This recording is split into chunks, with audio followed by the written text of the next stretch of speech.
Eh, esta mañana adelante tuvimos la lectura bíblica de Jeremías 29, y ahí yo quería que lo pudieran leer después más completo, sin perjuicio de lo que hemos leído, que fue un hermoso pasaje que nos habla de la esperanza. Jeremías 29, de que dice, y me buscaréis y me hallaréis porque me buscaréis de todo vuestro corazón, ¿no es cierto? Y también vemos como antes ha dicho unas palabras un tanto extrañas para nosotros, que nos llama a reflexionar. En capítulo 29, versículo 7, dice, y procurad la paz de la ciudad a la cual os hice transportar, y rogad por ella a Jehová, porque en su paz tendréis vosotros paz. Esta es una expresión bastante extraña, no forma parte de la predicación, pero es la oración que el Señor manda a su pueblo por la ciudad de Babilonia. Dios llevó al pueblo 70 años, dicho la palabra, lo envió en versículo 10, profetizó que cuando en Babilonia se cumplan los 70 años que yo os visitaré, despertaré en vosotros mi buena palabra para hacerlos volver a este lugar. Es deber de los cristianos, donde donde estemos, orar por el lugar donde el Señor nos llevó. No es casualidad que nosotros estemos en los lugares. Evidentemente uno tiene que evitar lugares, porque tenemos el discernimiento espiritual de las cosas. Tenemos que evitar donde hay una canción de los niños que dice, qué tan linda, que debemos debemos nosotros eh, evitar lugares, ciertos lugares, que se nos dice que tengan cuidado de ir a ciertos lugares, lugares hay donde yo no iré, cantamos, y también los niños cantan, cuidadito mis piecitos donde andan, pero aquí nos dice que el Señor también envía a sus hijos, envió a sus hijos deportados a Babilonia, y el Señor les manda no a quejarse por donde están, no a decir, pucha, que, ¿por qué me tocó esto a mí? No mirar al Señor con reclamos, sino que el Señor nos dice orar, dice procurar la paz de la ciudad a la cual os hice transportar, os hice llevar, está diciendo os hice llevar cautivos, y rogad por ella, ¿a quién? A Jehová. El profeta está hablando que oren, rueguen por la ciudad donde ellos están, tal como lo hizo Jonás en Nínive. El Señor mandó a Jonás a Nínive. Entonces, eh, porque en su paz tendréis vosotros paz. Eh, Esto es un mensaje para los hermanos que están con nosotros y han tenido problemas en sus patrias. Es una palabra de mucho consuelo, de mucho amor que el Señor nos da. Y si nosotros estamos en este lugar, hayamos venido muy lejos o más cerca, estamos acá como pueblo del Señor. El Señor nos trajo acá. Llegamos por nuestros pies, llegamos en un vehículo, una micro, no sé cómo habremos llegado, pero el Señor es el que nos convoca. Y esta palabra es para mis hermanos y mis amadas hermanas que por distintas circunstancias han tenido que ser llevados a otra ciudad, a otro lugar. Que el Señor los bendiga, mis amados hermanos. ¿Ya? Esta mañana, les iba a decir esta tarde, pero todavía faltan unos minutos. Esta, esta mañana continuaremos con nuestra lectura del Evangelio de Marcos. Hace un par de semanas atrás pudimos leer Marcos en el capítulo 10, versículo 17 al, al 22, que nos habla del joven rico, que, nos decía, maestro bueno, ¿qué haré para heredar la vida eterna? Preguntaba. Y el Señor le ha dicho, ¿por qué me llamas bueno? No hay bueno sino uno, solo Dios. Y los mandamientos, sabes, no adulteres, no mates, no hurtes, no digas falso testimonio, no defraudes, honra a tu padre y a tu madre, haciéndole un recuento de la ley de Moisés, de los 10 mandamientos. Y luego, en este capítulo 10, versículo 20, dice el joven, maestro, todo esto, o sea, he guardado desde mi juventud. Eh, entonces Jesús mirándole le amó y le dijo, una cosa te falta. Mirándole le amó, una cosa te falta. Anda, vende todo lo que tienes y dalo a los pobres y tendrás tesoro en el cielo. Ven y sígueme tomando tu cruz. Y concluíamos, pero el afligido con esta palabra se fue triste porque tenía muchas posesiones. Esa es la primera lectura que uno hace. La primera conversación en que el Señor Jesús habla con este joven, que era un joven rico, que es el versículo 17, que llegó corriendo donde el Señor, iba rápido, quería hablar con el Señor, tenía una necesidad espiritual, evidentemente, de encontrarse con el Maestro, y se hincó la rodilla delante de él. Hincar la rodilla significa una señal de reverencia hacia Jesús, y lo trata Maestro bueno. ¿Qué haré para heredar la vida eterna? Es una pregunta importante que las personas nos formulamos. Todas las personas se la formulan, aun cuando muchos digan, yo no creo en Dios, yo soy ateo, soy agnóstico, no creo en la vida eterna. Todos en algún momento de nuestra vida nos preguntamos qué hay más allá, qué hay más allá. Nosotros tenemos la esperanza de la vida eterna. Cuando parte un ser querido, tenemos un cristiano parte, tenemos pena, nos corren lágrimas de nuestros ojos, pero también sabemos y estamos gozosos porque sabemos por el testimonio del hermano o la hermana que ha partido, ha ido a la presencia del Señor. Veníamos conversando en el auto, o comentando, mejor dicho, que el alma del creyente es acompañada por los ángeles al seno de Abraham, es acompañada por los ángeles. No es un alma que diga, ¿dónde voy? Sino que es tomada por los ángeles y llevada a los cielos. Y allá el Señor recibe a sus hijos. Nos hace entrar en los cielos, nos hace entrar en la comunión de la gloria de Dios. Y esa es nuestra esperanza profunda de los creyentes. Pero cuando también sabemos, y nos ha tocado muchas veces vivir situaciones de personas que pierden a un ser querido, sin la esperanza de la vida eterna, el dolor es desgarrador, es un dolor desgarrador, de mucha pena, sin lugar a dudas, por la situación, pero no hay esperanza.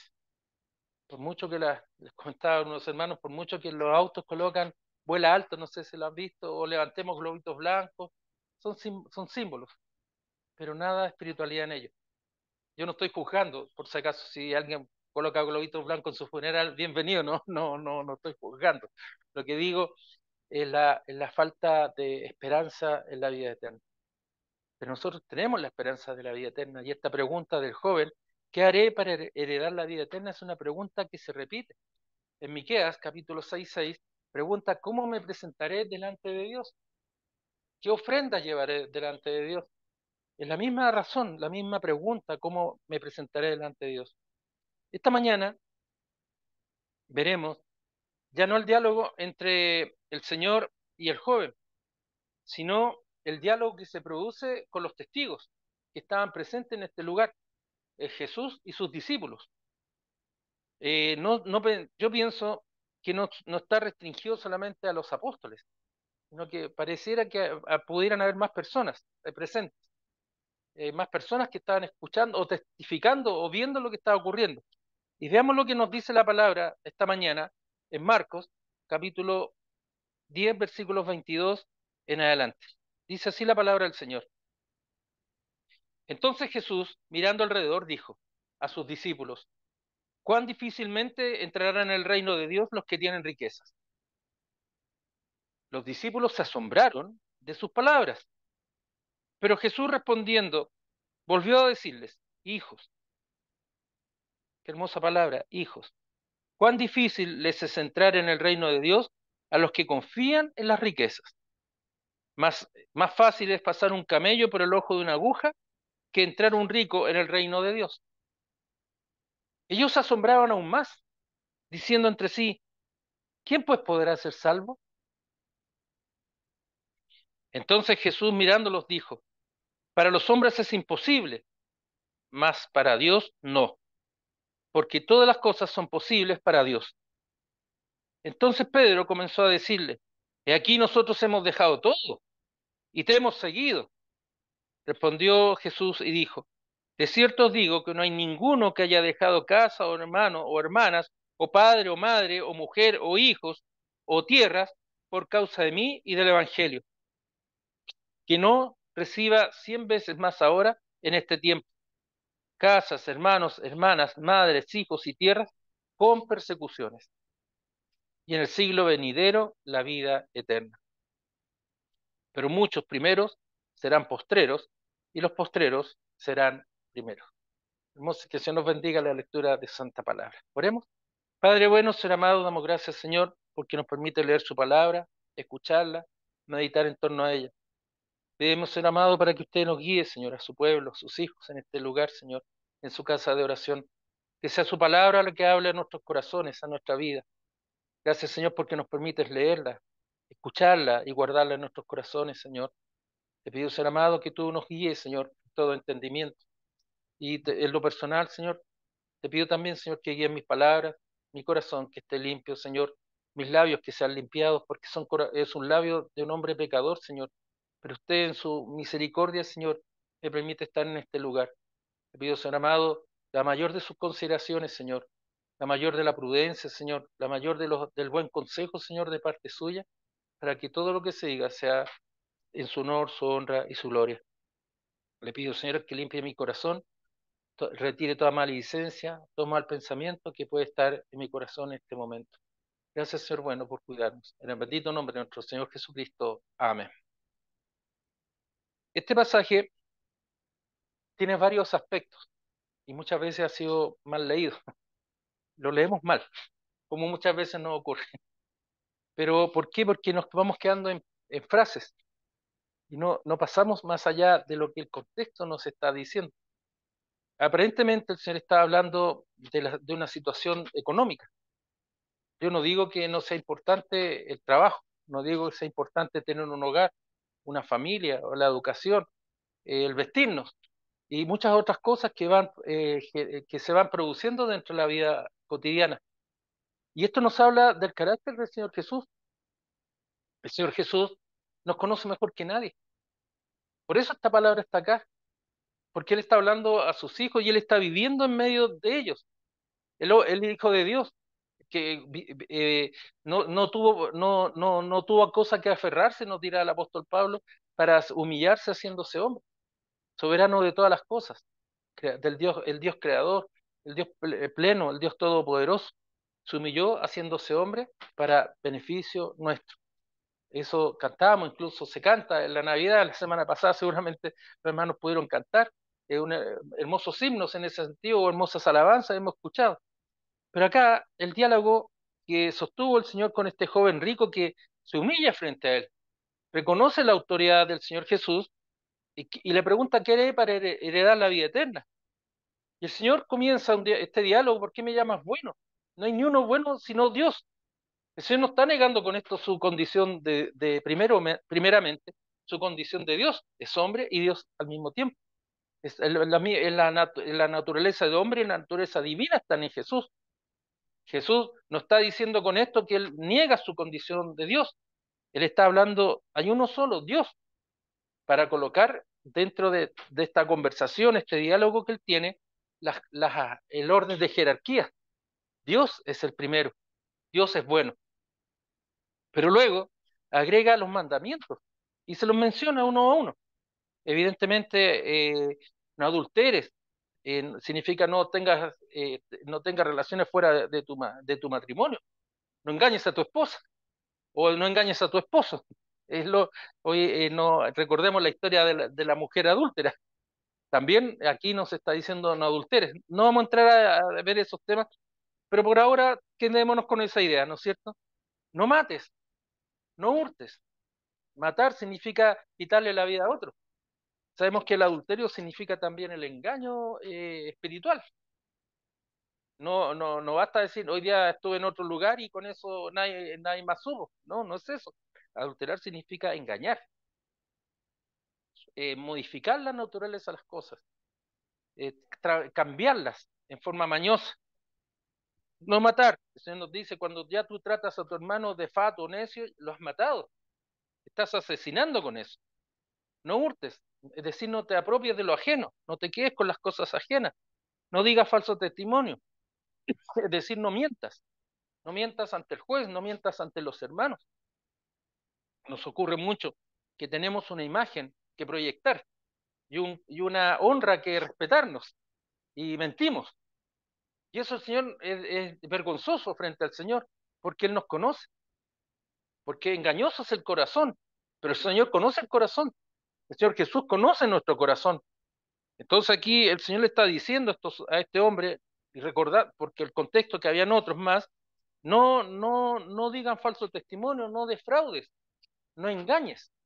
El comerciante, no engañes en tu vida, no cometas engaño. Eso, defraudar es engañar, no estafes. Porque las personas dicen, soy muy hábil, y el engañador, soy muy hábil, nadie me ha pillado, nadie se dio cuenta. Y se soba las manos contento en la maldad que ha hecho, engañando y abusando del que creyó en él. Honra a tu padre y a tu madre, el vínculo familiar. Señor está hablando en forma negativa, dice, perdón, no de, perdón, honra a tu madre de forma positiva del vínculo familiar. La familia es importante para el Señor. Honrar al padre y a la madre no solamente significa sonreírle, sino que también significa humillarse delante de tu padre y tu madre. No dice la edad, no dice tu condición, dice respétalos, ámalos, honralos. Honrar significa colocarlo en altura. El joven le dice, maestro, todas estas cosas he hecho. Curioso, todas estas cosas he hecho, es decir, he cumplido con la ley, le está diciendo. Y esto he guardado desde mi juventud, desde que era chiquitito, lo he guardado. Pues el Señor le miró,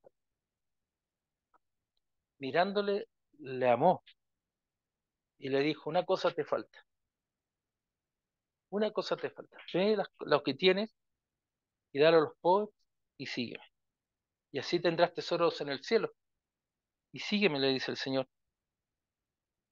y tomando tu cruz. ¿Por qué el Señor no le habrá reprochado? Nosotros decimos, soy adúltero, soy mentiroso, soy defraudador, soy engañador, desobedezco a mis padres, o insulto a mis padres, hurto, digo falso testimonio. ¿Por qué el Señor no le habrá apretado un poquito? ¿Por qué el Señor no le había dicho, mira, cuando tú has insultado, tú estás matando? Cuando tú has mirado con lascivia a otra mujer, has adulterado. Pero el Señor no lo hizo. Ahí entendemos nosotros que el Señor dice, le amó. Y esta es una muestra importante para nosotros, porque nosotros muchas veces nos colocamos sobre el Señor. Usted y yo nos colocamos arriba del Señor. Este es un mentiroso, este es un calumniador, este es un ladrón, este es un adúltero o esta es una adúltera. Eh, y mentimos para quedar bien con los demás, pero el Señor lo mira y la mirada del Señor, que es profunda en su corazón, le amó. Yo entiendo cuando el Señor le dice le amó, el Señor sabía que todas esas cosas Él no las cumplía. Él pensaba que las cumplía. Yo nunca he matado a nadie. Tengo mis manos limpias de sangre. Nunca he tenido que dar respuesta por matar a alguien, ni siquiera por un choque. Una vez tuve un choque tremendo, pero la señora cuando salió caminando dijo, gracias Señor. Pero yo no he matado a nadie. Pero tengo que decirles algo. He insultado a otros. A los ojos de Dios es equivalente. Hay una ecuación ahí entre el que insulta, está matando espiritualmente al otro. Pero el Señor le amó. El Señor no le dijo, mira, tú hiciste esto, esto y esto otro, sino que le dijo, una cosa te falta, algo más en el corazón de este joven. Entrega tus tesoros. Y él se afligió por esta palabra. Se afligió por la respuesta del Señor porque él esperaba que el Señor le dijera, bien, joven, gente como tú necesito. ¿No les pasa a ustedes que en la iglesia a veces, hermano, gente como usted se necesita? Hermana, gente como usted es la que necesitamos. La iglesia te necesita, hermano. Trae tu carta de traslado. Pero eso es de hombre. Esas son las formas. Ese es el decir del hombre, que puede estar con las mejores intenciones. Yo no estoy diciendo que hay mala intención en eso. Es bueno eso. Pero el Señor apunta a algo que él le apretaba, porque tenía muchas posesiones. Entonces las personas nos quedamos con esa lectura, porque después el Señor se queda con sus discípulos y ellos vieron que este joven se había afligido, había llegado corriendo. Señor, yo quiero servirte, yo quiero seguirte, Señor, yo hago todo bien. Qué bueno que me encontraste, Señor. Qué bueno que te alcancé porque mírame, este soy yo. Pero el Señor lo conoce más profunda, conoce profundamente el corazón de este joven. Le toca un punto donde él no lo había mencionado.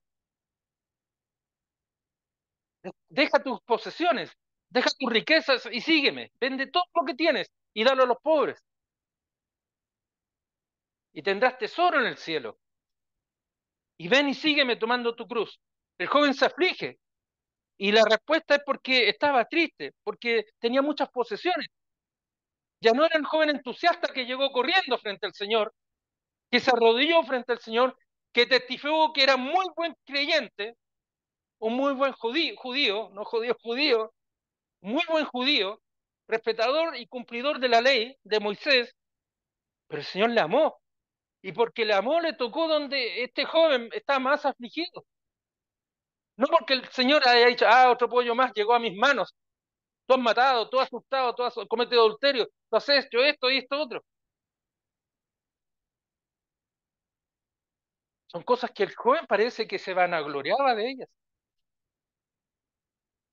Parece que era, por el contexto, pareciera que era un hombre casado, que era un hombre importante, que tenía su padre y su madre. Y nosotros normalmente hacemos esa lista también con nosotros. Me levanto diciendo, que bueno, para la humanidad que estoy despierto hoy día. Encontraron al mejor. Pero el Señor, que nos conoce, le mira. Y la mirada del Señor es una mirada espiritual. La mirada del Señor nos mira al corazón, hermano. Te mira aquí. A mí me mira. Y a usted también, hermana. Nos mira acá. Y el Señor no es porque diga, aquí ya te pillé, en esta te pillé. No, no es eso. Porque le amó, no discutió con él en su realidad, que él entendía que era perfecto. Porque él habla de que era casi perfecto. Muchas veces me siento identificado con ese joven. Soy la perfección andando. Pero el Señor no me mira. Y el Señor te mira, hermana. El Señor te mira, hermano. Y está mirando el corazón. Y sabe dónde este joven le iba a responder que él no podía.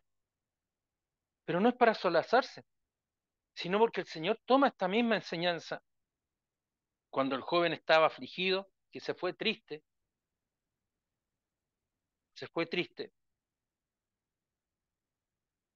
mirando alrededor le dice a sus discípulos, ¿cuál difícilmente entrará en el reino de los cielos los que tienen riqueza? A veces nos quedamos con esa frase, pero ahí dice, ¿cuán difícilmente entrará en el reino de los cielos de Dios los que tienen riquezas?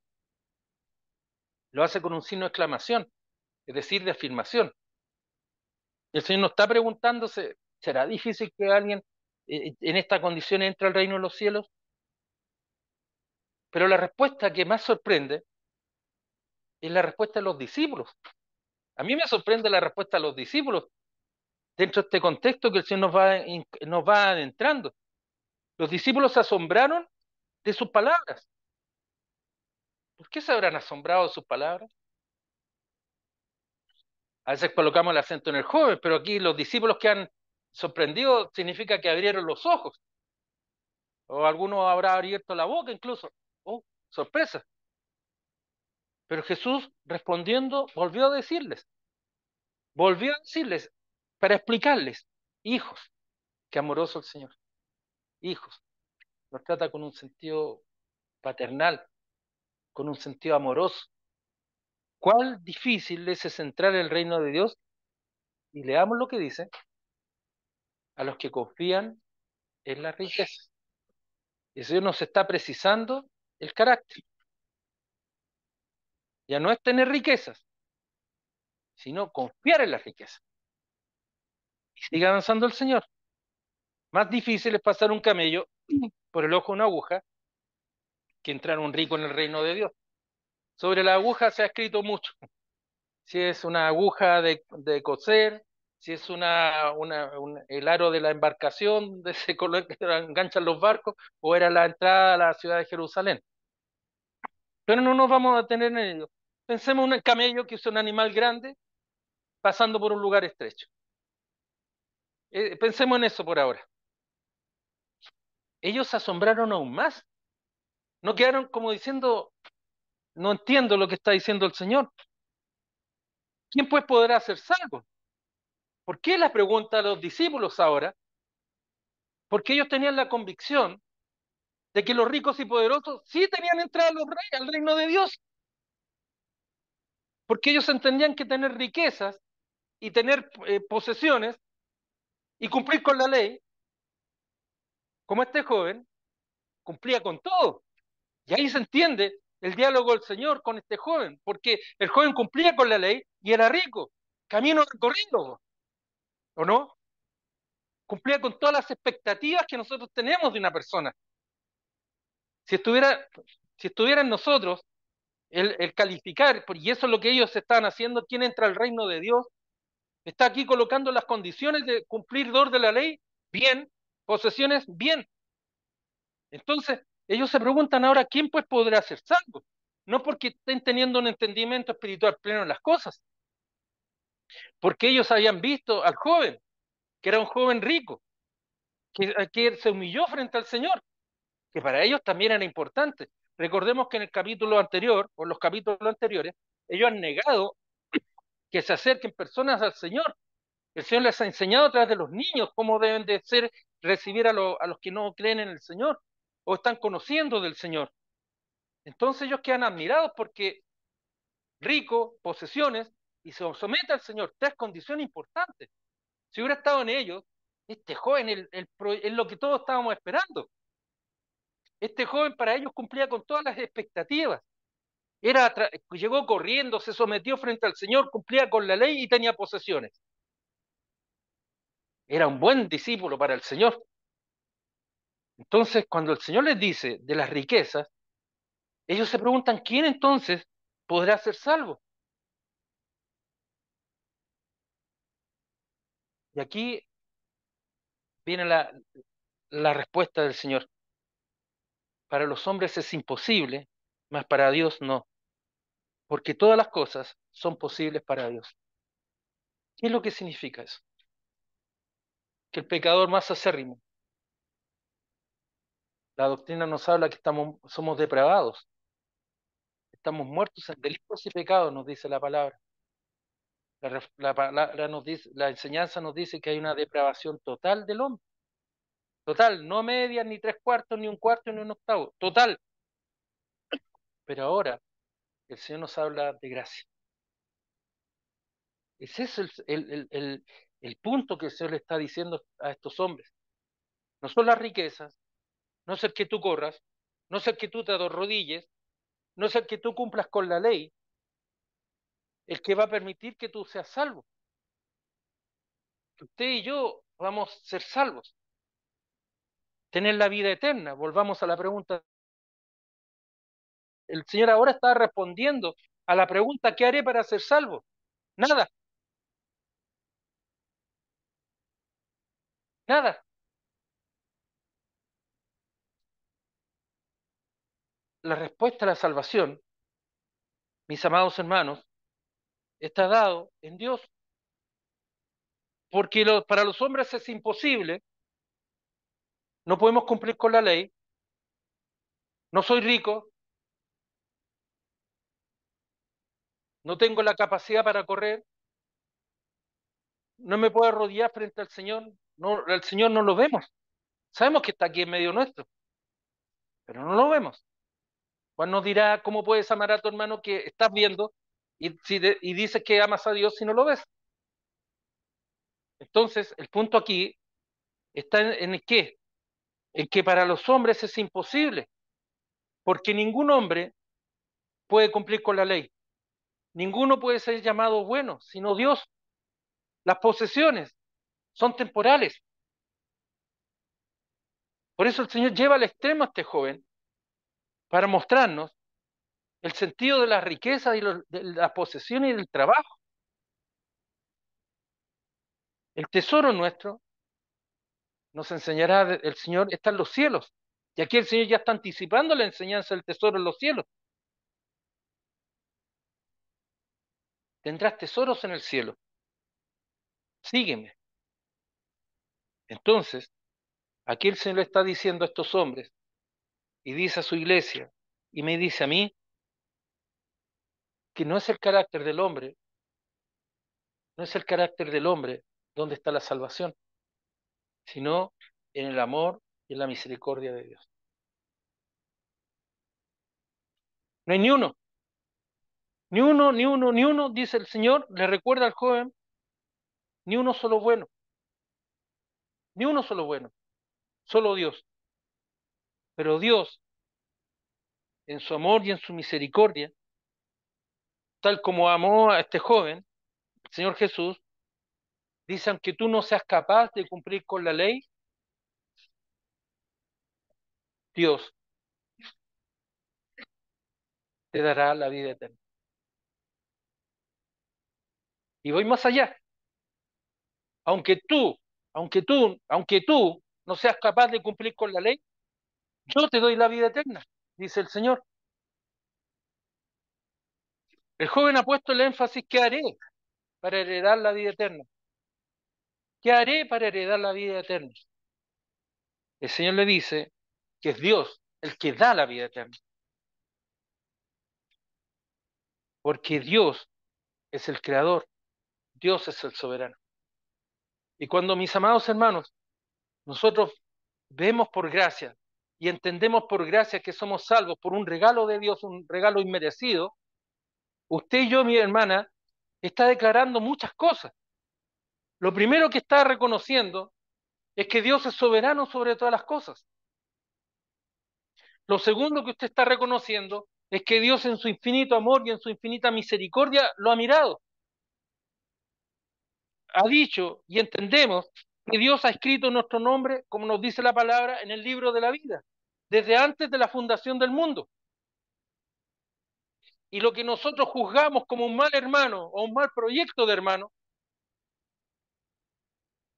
créanme que aquí habemos muchos malos proyectos de hermanos, partiendo por el que habla, Dios transforma esos corazones. Es la palabra transformadora, mi amada hermana. Es la palabra transformadora la que inunda nuestro corazón. Es la palabra transformadora lo que para el hombre es imposible, transformar el corazón de un hombre, Dios lo transforma, porque para Dios no hay imposible. Esta palabra es una palabra de gran aliento para usted, mi amado hermano, y para mí, y para usted, mi hermana. Es una palabra que nos hace ser muy humildes frente al Señor, humillarnos frente al Señor, practicar la misericordia y la justicia de Dios. Estamos viendo Miqueas, vamos a ver en el capítulo 6, 8, 9, que nos dice, ¿qué haré para presentarme frente al Señor? Hacer justicia, practicar la misericordia y humillarte frente a tu Dios. Hermana amada y mi amado hermano, usted es salvo no porque cumple la ley, no porque tiene posesiones, no es porque usted se crea bueno, sino porque Dios es el que transforma los corazones y las vidas. Es Cristo el que nos lleva al Padre.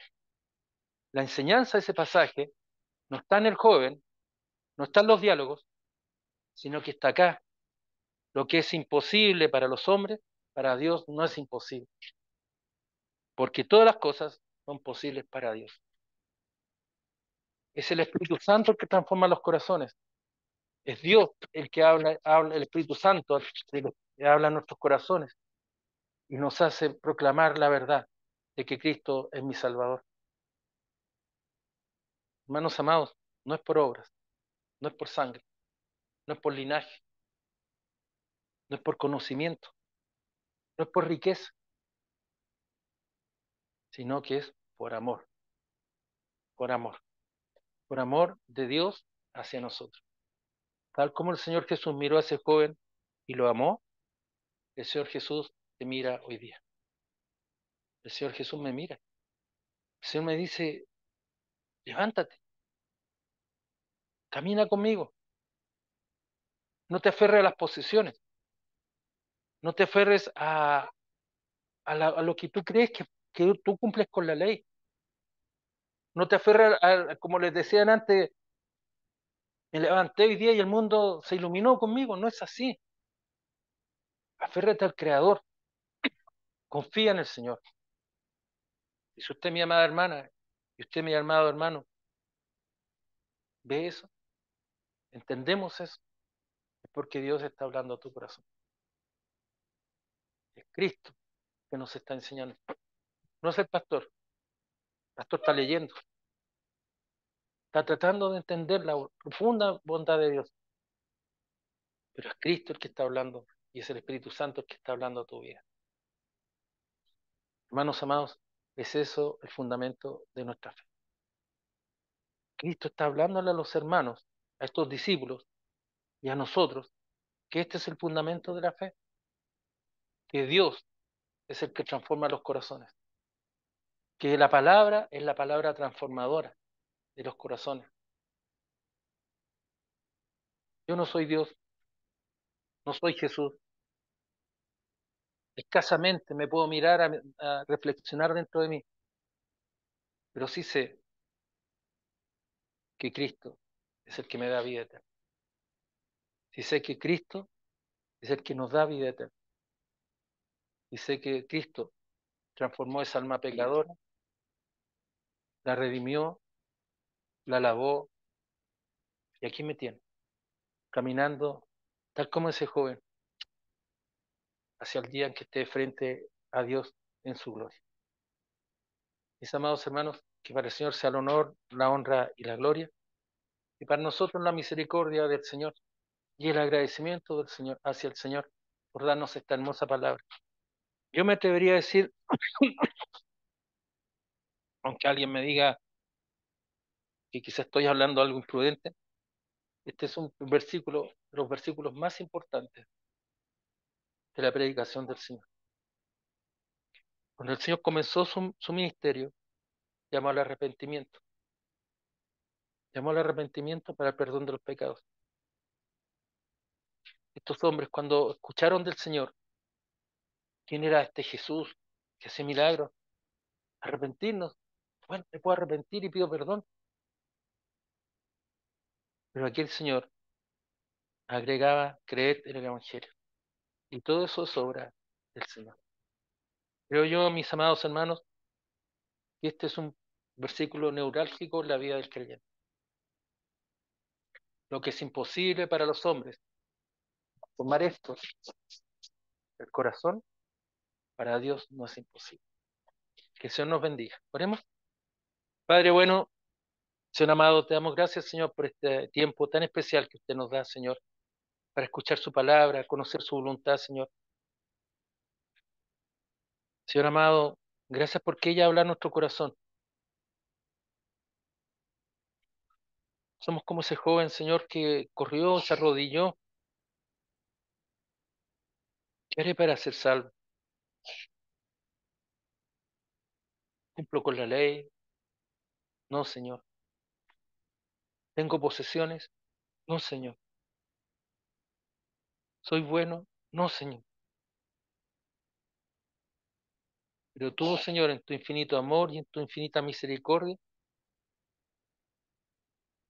toma, Señor, nos levantas, nos honra con tu amor y tu misericordia, Señor, porque tú nos amas, Señor, y nos enseñas que es la voluntad del Padre, el que esta mañana, Señor, podamos estar reunidos, que es la voluntad del Padre, que esta mañana podemos levantar esta humilde oración, Señor, de agradecimiento, que es la voluntad del Padre, Señor, que era imposible para el mundo.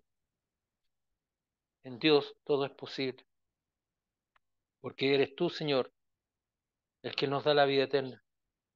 No hay nada que el hombre pueda hacer, no hay nada que el hombre pueda cumplir, no hay nada que el hombre pueda tener ni ofrecerte, Señor.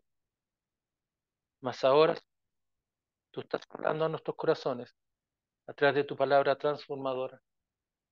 Yo te pido, Señor amado, por el hermano, por mi hermana que está cansada, que está afligida, que está débil, por aquel que aún no te conoce, Señor, y nos congregamos día a día.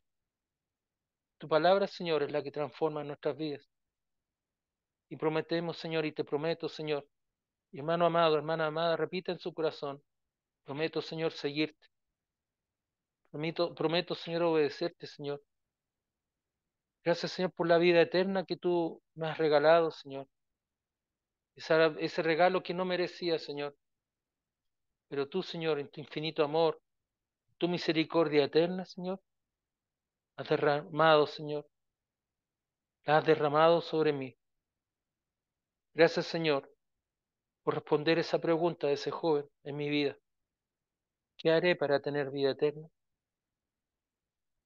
Y tú me respondes, porque te amo. Gracias, Señor, por tu amor. En el bendito nombre de nuestro Señor Jesucristo. Amén.